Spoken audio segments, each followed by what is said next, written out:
Shalom saudara-saudara yang dikasihi Tuhan. Bertemu lagi kita dalam program Janji Manis bersama dengan saya, Pendeta Dr. Edwin Goklasi Haloho. Pada kesempatan yang indah ini, saya akan membahas tentang kelahiran baru. Nah, saudara-saudaraku, salah satu bagian yang sangat penting dalam ajaran Kristen adalah mengenai kelahiran baru.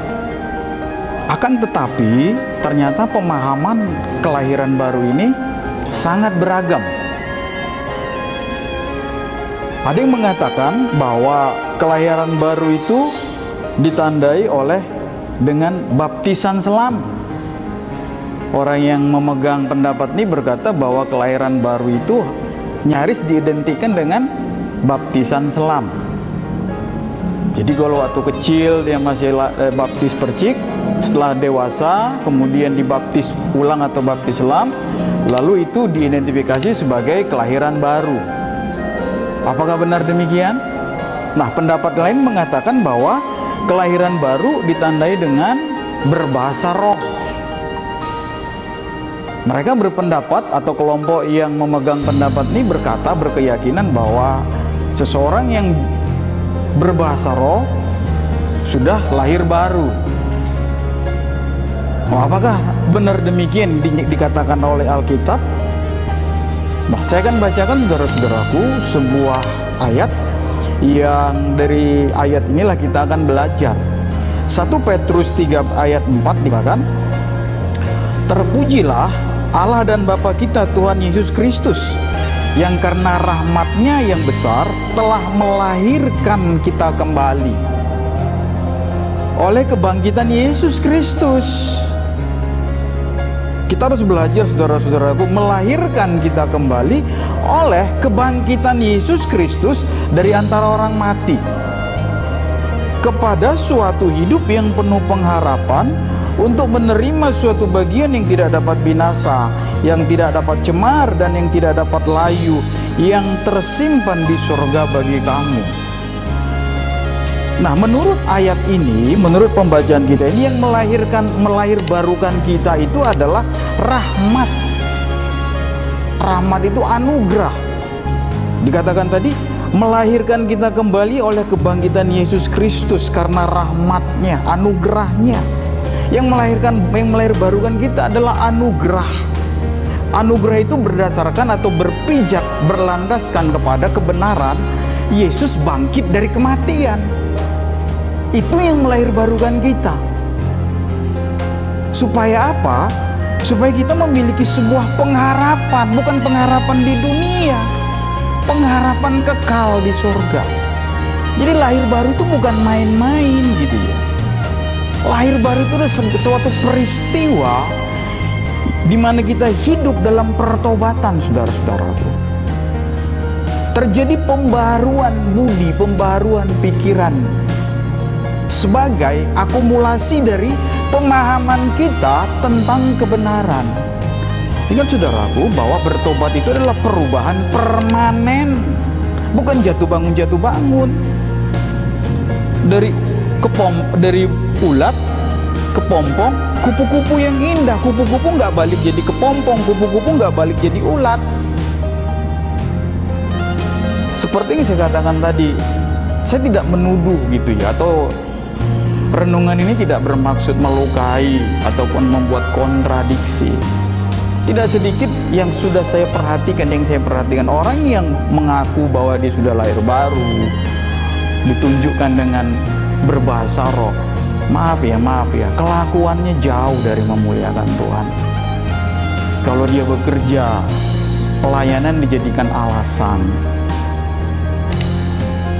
Teman-teman yang lain masih kerja, dia minta izin dari perusahaan, katanya mau doa di gereja. Akhirnya aneh, jadi bagi teman-teman yang lain tuh aneh. Orang ini rajin ibadah, rajin pelayanan, tetapi kelakuan hidup tidak mencerminkan seperti yang diinginkan Tuhan, saudara-saudaraku. Nah, istilah lahir baru itu adalah sebuah analogi, sebuah metafora. Bukan lahir seperti dipahami oleh Nikodemus, lahir dari ibunya lagi, bukan seperti ini. Ini adalah analogi. Yang dilahirkan itu adalah pemahaman kita. Yang dilahirkan itulah konsep-konsep pemikiran kita akibat dari pergaulan kita dengan firman Tuhan. Sebelum kita masuk ke sana, dulu konsep kita kekanak-kanakan. Tidak sedikit kan kita atau kita mendengar pendeta berkata atau hamba Tuhan yang berbicara, Tuhan ada untuk aku. Loh, Tuhan ada untuk aku, dan ini kita pegang sebagai kebenaran. Bahkan ada lagu gitu ya, Tuhan kau ada untuk aku gitu ya, lagu rohani gitu ya. Terbalik saudaraku, betul anak kecil itu orang tua ada untuk dia, tapi setelah dia dewasa, dia ada untuk papa. Setelah kita menyadari ini, bertumbuh dalam kedewasaan, kita sadar gitu ya, bahwa aku ada untuk Tuhan, bukan Tuhan ada untuk aku. Karena bagaimana kita mau mengubah itu ya melalui kelahiran baru tadi saudaraku.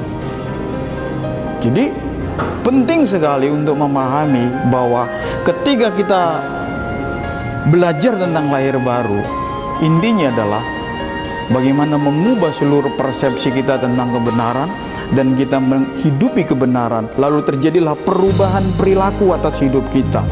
Sehingga tujuan kita lahir baru itulah mengalami kepastian dan kekokohan dalam firman Tuhan.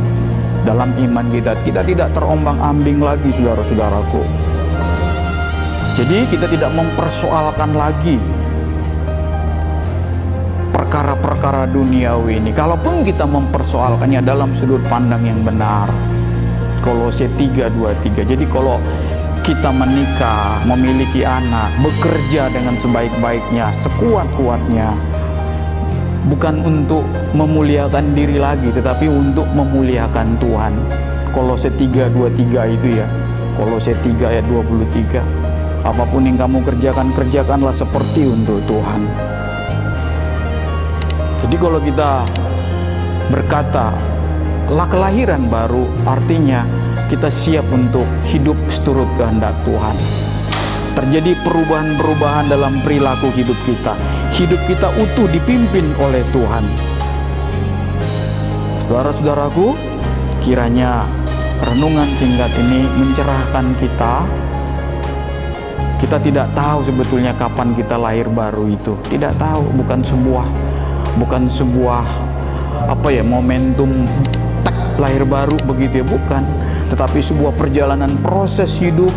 Lalu kemudian orang-orang mulai melihat kita dan kita pun mulai merasakan ada perubahan-perubahan signifikan dalam hidup kita. Dan semua intinya adalah semakin hidup kita semakin mempermuliakan Tuhan. Kiranya kita semua mengalami kelahiran baru dalam Tuhan Yesus melalui firman kebenaran yang masuk ke dalam batin kita, mengasah mata hati kita menjadi terang dalam Tuhan.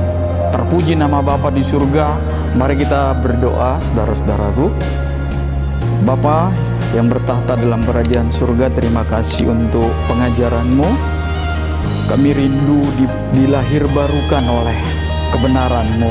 Terima kasih untuk Putra Tunggal-Mu Tuhan Yesus Kristus yang memberikan rahmat-Nya bagi kami, melahirbarukan kami oleh kebangkitan-Nya. Terima kasih Bapa. Berkati terus para pemirsa Janji Manis dimanapun kami berada. Kiranya kami bertumbuh lewat pemberitaan firman melalui acara ini. Terima kasih Bapa di surga. Terpuji nama-Mu, haleluya, amin. Terima kasih saudara-saudaraku yang sudah mengikuti terus program Janji Manis. Kiranya Tuhan senantiasa memberkati kita semua. Jangan lupa di subscribe dan bagikan kepada saudara-saudara kita apabila Bapak Ibu Saudaraku diberkati oleh acara ini. Haleluya.